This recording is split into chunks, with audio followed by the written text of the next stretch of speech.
So, what if the most powerful form of leadership is the kind you can't even see? In this explainer, we're going to unpack the 2,000-year-old wisdom of a figure named Guiguzi. But this isn't just some dusty history lesson. No, we're treating this as a surprisingly practical guide for modern influence.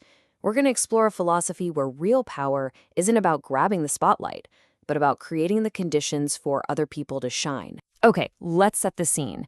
Imagine hearing this. This is the raw, furious ultimatum from the Dowager Queen of Zhao. Her kingdom is literally on the brink of collapse, and this is her response to the only path to survival.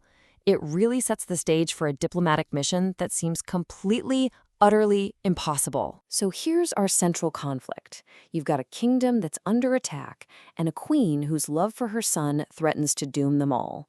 It's an impossible situation. The situation is beyond dire. The incredibly powerful Qin army is right at the gates. Zhao's own military is just moments from being totally overwhelmed. Without immediate help, the entire state is going to fall. Zhao's one and only lifeline is their neighbor, the state of Qi. They've got the army. They've got the power to turn the tide of this war. But help, as you're about to see, comes with a very, very steep price. And there it is, the one non-negotiable term. To save her kingdom, the queen has to send her favorite child, her beloved son, to a rival state as basically a guarantee. This just puts her duty as a ruler in a head-on collision with her love as a mother. Minister after minister tried to reason with her, and every single one of them failed, met only with pure rage.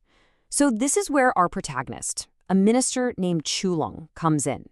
He gets it. He understands that to solve a problem this impossible, you can't just attack it head-on. This is the fundamental challenge, right? The queen has already drawn a line in the sand. Every logical argument about saving the state has just made her dig in her heels even more. So what do? Now, what's so fascinating here is the sheer contrast in approach. Everybody else came in hot, arguing for the state, making all these logical points. Shilung, he walks in slowly, deliberately, complaining about his aching feet. He doesn't even mention the war. He talks about his own health, and then he asks about hers. He builds a connection on shared ground. They're both old, and they both deeply love their children. And just like that, the impossible happened. The queen does a complete 180. The prince is sent away, the troops from Qi arrive, and the state of Zhao is saved from certain destruction. But how? How did a quiet conversation about sore feet and worthless sons achieve what no grand, logical argument could? Okay, let's dive into this. Because Cholong's success wasn't magic. It wasn't luck. It was a masterful and, more importantly, a repeatable strategy, one that aligns perfectly with the teachings of Guiguzi. This four-step framework is the absolute key. First, Qilong connected, not as a minister talking to a queen, but as one aging parent talking to another. Then he completely reframed the issue. He reasoned with historical examples that she just couldn't argue with. And finally, and this is the crucial part, he made the decision to send her son feel like her own wise resolution, not his demand. And this is the master stroke. Cholong reframes sending the son away, not as losing him, but as the only way to guarantee his long-term future. He argues that by keeping him home, coddled, with no real achievements, she's actually setting him up for failure after she's gone. True love, he's implying, isn't about her comfort right now, but about his security later. Brilliant. Chulong's method is the perfect case study for this wider philosophy.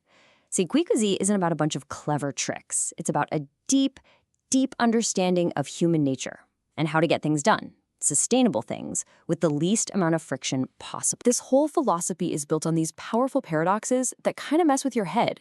Leading by disappearing, gaining power by admitting weakness, controlling by letting go. It's so counterintuitive to our modern idea of the heroic, visible leader, but it's all about creating long-term strength by working behind the scenes. So what does this actually look like in practice? Well, a traditional leader is a visible problem solver who takes credit when things go well. But a Guiguzi leader, they're more like a system architect. They don't just solve problems, they work to prevent the cracks from ever forming in the first place. They don't motivate with carrots and sticks, they just remove the friction so that people can motivate themselves. And this idea really reaches its peak in the wisdom of Lao Tzu. The greatest leader isn't the one everyone praises or fears.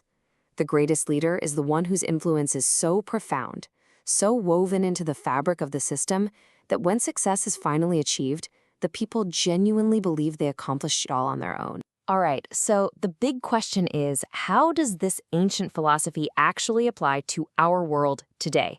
Well, it turns out to be surprisingly relevant to some of our biggest modern challenges. Just think about it for a second. In a hybrid work environment, a Guiguzi leader is the one who quietly spots the signs of isolation and makes sure that the work people do unseen still gets rewarded.